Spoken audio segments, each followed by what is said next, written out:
Preston. And I'm Reed. And this week's topic, we're going to be talking about mobility and warm-up. Even though we're not on campus, everyone's remote right now, we are very active on social media. So whether it's following us on Instagram or Facebook and seeing like a workout of the day, I'm going to call it, or like a workout that you can do at home. We are live streaming group exercise classes. So there's 13 classes on the schedule, but then there are also options for people that are just looking to do a workout kind of on their own time if they can't join that class. We are still doing Zen and 10. So Andrea has Zen and 10 at 10, like live on Thursdays. And then the yoga instructor, Kay, she has actually recorded a few videos of herself that are on our YouTube channel too.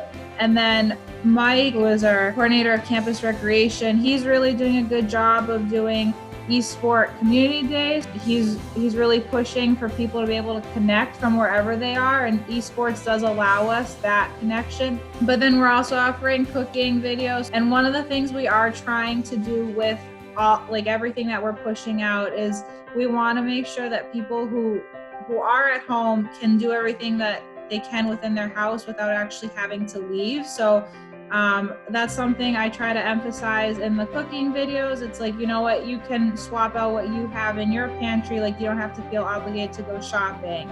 Or with the workout classes, it's things that you can do with what you have in your house. You don't feel like you have to go buy a whole new gym. You can do it all on your own, whether you have weights or whether it's body weight. Like, it's really what you can do with what you have. We're still here for you. So if you have any questions, feel free to reach out to us. If there's a topic that you want to learn more information about, definitely ask. We're still there for students.